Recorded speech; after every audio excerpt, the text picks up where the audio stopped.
Now turn to section 1. You will hear a telephone conversation between a customer and a shop assistant. First, you have some time to look at questions 1 to 3.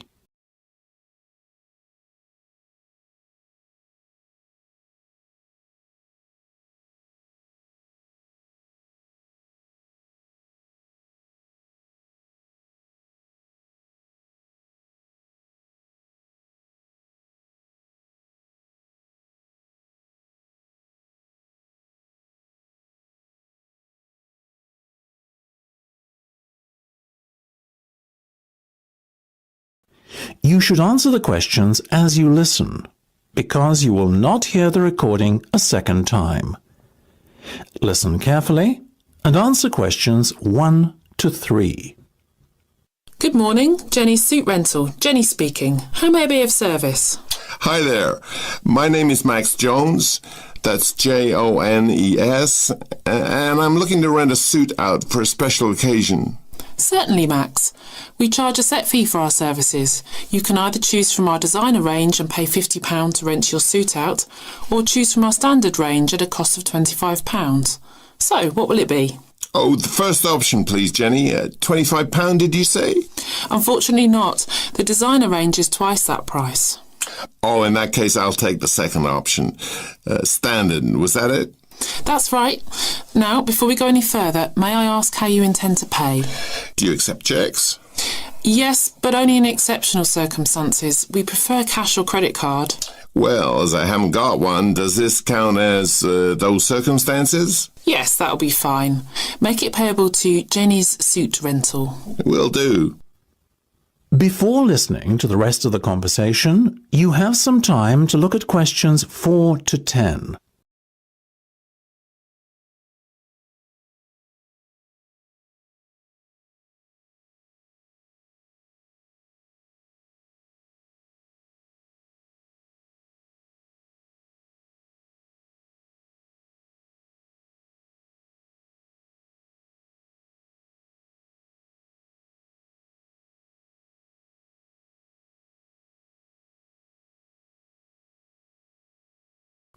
Now listen and answer questions 4 to 10. Now, Max, can I take your measurements, please, and a few details about what sort of suit you have in mind? Certainly. Let's start with the trousers then, shall we? What is your waist size and leg length? I used to be 32 waist, you know, but these days it's more like 36. Too many cream pies. I've been there. And about the leg, 34? I wish. I'm afraid I'm somewhat lacking in the height department. Not even a 32. 30, I'm afraid. Never mind. As for the colour, could you do a dark grey suit? In fact, we have a very smart one of those in just your size. You're in luck. Now, what about shoes? Same colour? No, I think I prefer something darker. OK, let's go with traditional black then, shall we? What about size? I'm a size 45. By my calculations, that's 10 in our sizes. And style? What have you got? We do suede, nubuck and traditional leather. Definitely the last one. Very well. And will you be wanting a necktie? Do you do bow ties? Of course. I'll put one of those down in your order. Dark grey, I presume? Perfect. To match the suit. I think I fancy a light blue shirt, by the way. Might I recommend a green? Green would go very well with the suit you are renting. Light or dark? I'd say dark. Dark it is then. My neck size is 17 and a half.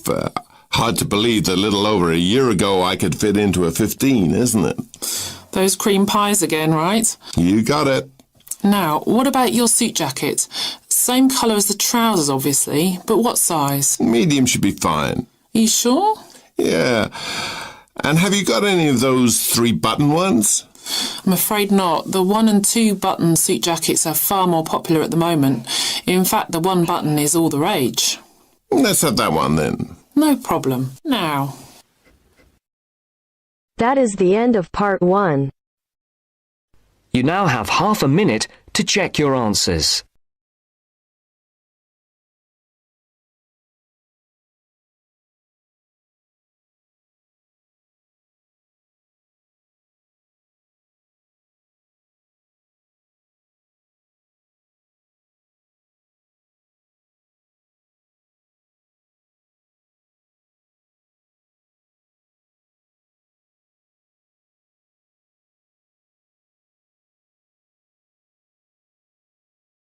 Now turns to part 2. Part 2. You will hear a student union officer explaining about the union's functions and services to a group of new university students. First, you have some time to look at questions 11 to 15.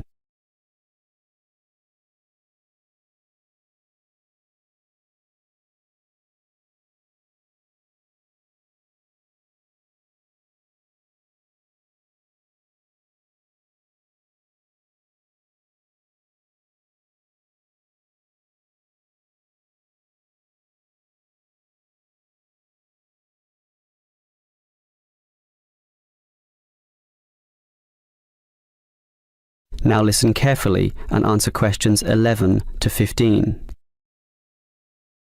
Hello everyone. Now, here you all are, new university students. And the first question you probably have is, what is a student union? Another question is, do I have to join? Well, regarding this second question, let me say that membership used to be compulsory in the past, but that did cause some controversy, particularly from students who wanted to remain free and unaffiliated, and this university responded. So, joining up is no longer compulsory. It's totally up to you, although I'll admit there is a fairly strong obligation to join, since all students benefit from the large variety of services that we offer. We do understand, however, that many might be unwilling to join because of a supposed political slant to the union. Traditionally, student unions have been seen as being dominated by the left, and I suppose that's still true to a large extent. Here, however, at this university, our union discourages such one-sided viewpoints, and students across the whole political spectrum are welcome. Thus, if you feel that you are a conservative type, in other words, leaning to the right, you are particularly urged to join to provide a more balanced representation. Now, let me move back to the first question. What are we? We are a formal organisation, but totally independent of the educational body. We make our own rules, rent our own premises, and organise ourselves as we wish, and our mission is basically to help you. For example, do you remember how you all arrived in late February to have an orientation week? That gave you an invaluable induction into life here, right? Well, the student union organised all the festivities at the end of that. The barbecues, partying and drinking, and even the musical entertainment as well. We'll do that again on occasions, and as always, those events take place on the football ground. Now, do you have any questions before I move on? Before you hear the rest of the talk, you have some time to look at questions 16 to 20.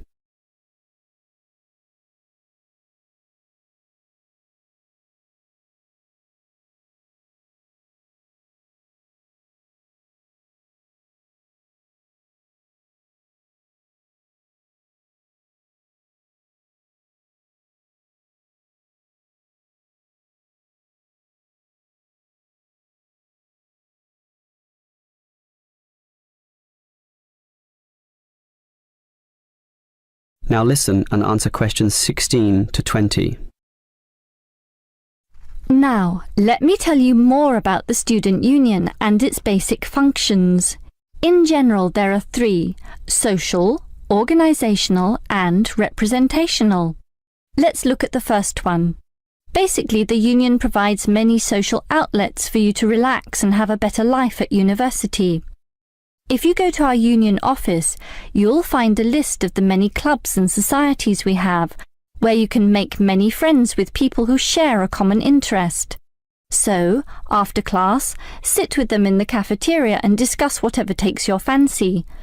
We also maintain sporting facilities and even our own gym, allowing you to relieve some of that pressure and worry after a particularly hard session in the classroom. And we have some small shops and other places where you can buy clothes and sporting gear, in other words, some retail outlets. And if you flash your student union card, you'll get up to 20% discount at the bookshop. but unfortunately there are no discounts at the Union cafeteria. Sorry, no cheap cappuccinos. Finally, there's a student union newspaper and you're welcome to contribute or put in advertisements if you're buying and selling goods or textbooks. You can also place notices of a more personal nature on the notice board of the union office itself. All right, let's move on to our more serious functions, which are helping you get through life here, as well as representing you in times of trouble. Regarding the second issue, if you have a problem or a grievance, or if you feel under pressure or depressed for reasons both inside and outside the university, for example, perhaps a dispute with your landlord or the people in your local gym, then come to us.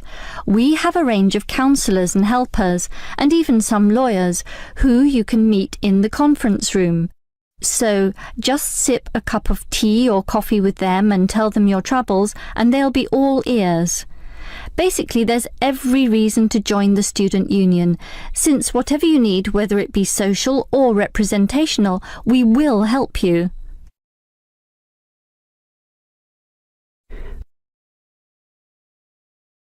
That is the end of part 2. You now have half a minute to check your answers.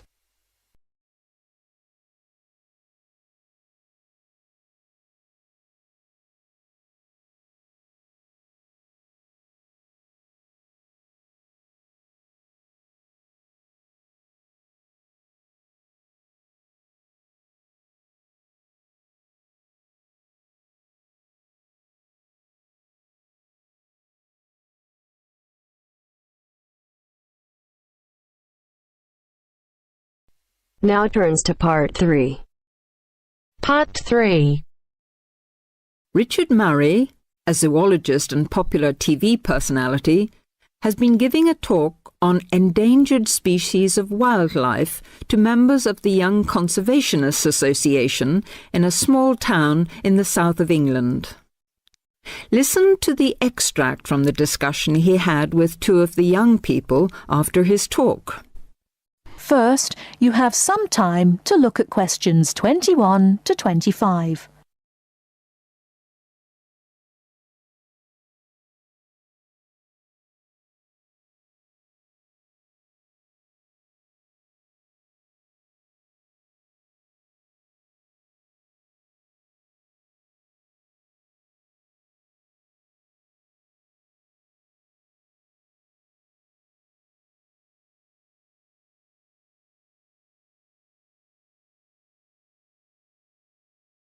Now, listen carefully and answer questions 21 to 25. What would you say, Mr. Murray, are the main reasons that so much of our wildlife will have died out by the end of the next few decades? Well, Tony, we can't, of course, rule out the effect of urbanisation due to the spread of population. But apart from that, I believe there are two reasons which, in a way, are like the opposite ends of a piece of string.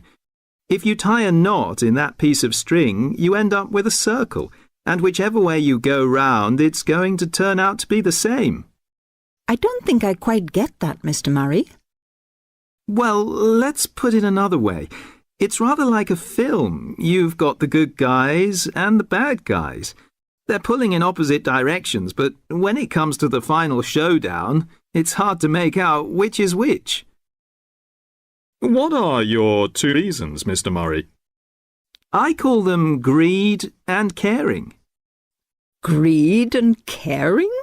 Yes, I know they don't seem to have much to do with one another, but think about it. The motive of greed is pretty obvious. In the course of the next few months, thousands of baby seals will be bludgeoned to death before they're even weaned from their mothers. What for? For the sale of their skins at inflated prices to please the vanity of a few and line the pockets of the killers. Crocodiles will be slaughtered to provide shoes and handbags for the rich. Gorillas, tigers, leopards and rhinos will be hunted for senseless sport or poached in defiance of regulations. Their skins, their horns, and their magnificent heads will be used as trophies to decorate someone's living room floor or walls. That's terrible. Yes, but it's not all. The whale, probably the most impressive and certainly one of the most intelligent sea mammals in creation, will be cruelly hunted and harpooned to make more money for the profiteers. The dolphin, the sailor's friend, will be indiscriminately battered to death at so much a head on the grounds that it is taking away the livelihood of a few fishermen by consuming the fish in its natural habitat. But surely, Mr. Murray, we do have to keep warm. We need whale oil and ambergris. Fishermen have to make a living. Part of what you say is true, of course, Tony, but we shall have to enforce far stricter controls if future generations are not to find themselves in a world devoid of wildlife as we know it.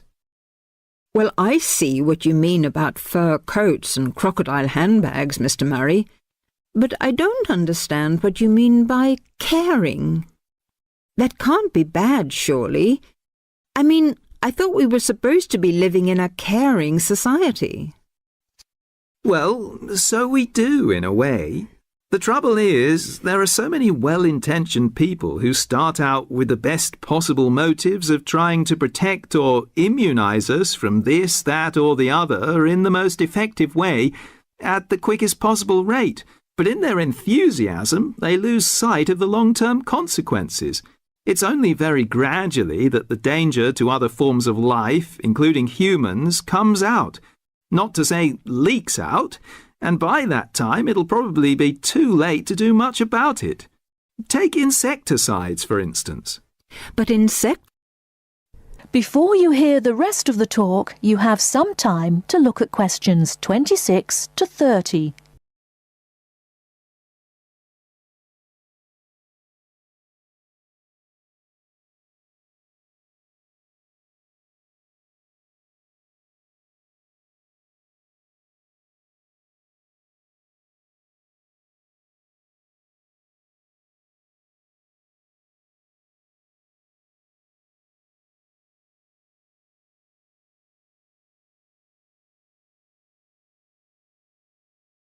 Now listen and answer questions 26 to 30. But insecticides protect crops from pests. They destroy disease-carrying mites and creepy crawlies like cockroaches. True, but nature has a way of developing her own immunity against insecticides and other pest controls, with the result that the biologists are driven to inventing stronger and stronger compounds, which, though they may annihilate the pest, nevertheless permeate the environment, are assimilated by plant and animal life, and become absorbed by the soil. Countless innocent creatures, the beaver or the mole, for example, are performing a useful task in the natural control. The alarming prospect is that as these poisons enter the foods we eat, and consequently our own systems, they'll find their way into the body of the pregnant mother and into her milk, offering incalculable risks to the unborn or newly born infant. In spite of all our technological expertise, our time is running out. We're virtually destroying ourselves. That is the end of part 3. You now have half a minute to check your answers.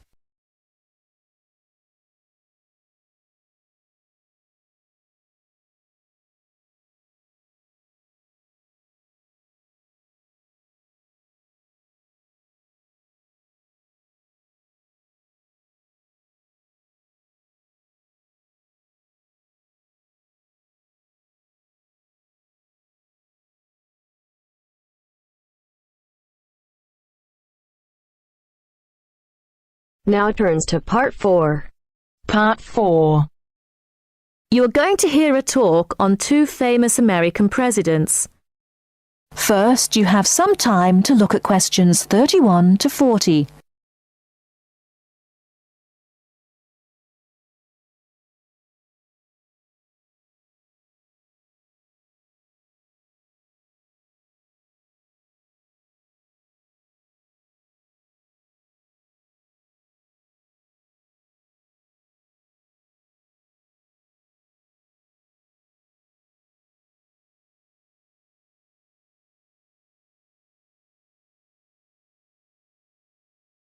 Now listen carefully and answer questions 31 to 40. John F. Kennedy and Abraham Lincoln lived in different times and had very different family and educational backgrounds. Kennedy lived in the 20th century, while Lincoln lived in the 19th century. Kennedy was born in 1917, whereas Lincoln was born more than 100 years earlier, in 1809. As for their family backgrounds, Kennedy came from a rich family, but Lincoln's family was not wealthy. Because Kennedy came from a wealthy family, he was able to attend expensive private schools. He graduated from Harvard University. Lincoln, on the other hand, had only 1 year of formal schooling. In spite of his lack of normal schooling, he became a well-known lawyer. He taught himself law by reading law books. Lincoln was, in other words, a self-educated man. In spite of these differences in Kennedy and Lincoln's backgrounds, some interesting similarities between the two men are evident. In fact, many books have been written about the strange coincidences in the lives of these two men. For example, take their political careers. Lincoln began his political career as a U.S. congressman. Similarly, Kennedy also began his political career as a congressman. Lincoln was elected to the U.S. House of Representatives in 1847. Kennedy was elected to the House in 1947. They went to the Congress just 100 years apart. Another interesting coincidence is that each man was elected President of the United States in a year ending with the number 60. Lincoln was elected President in 1860, and Kennedy was elected in 1960. Furthermore, both men were president during years of civil unrest in the country. Lincoln was president during the American Civil War. During Kennedy's term of office, civil unrest took the form of civil rights demonstrations. Another striking similarity between the two men was that, as you probably know, neither lived to complete his term in office. Lincoln and Kennedy were both assassinated while in office. Kennedy was assassinated in Dallas, Texas, after only 1,000 days in office. Lincoln was assassinated in 1865, a few days after the end of the American Civil War. It's rather curious to note that both presidents were shot while they were sitting next to their wives. These are only a few examples of the uncanny and unusual similarities between the destinies of these two American men, who had a tremendous impact on the social and political life of the United States and the imagination of the American people. That is the end of part 4. You now have half a minute to check your answers.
Give it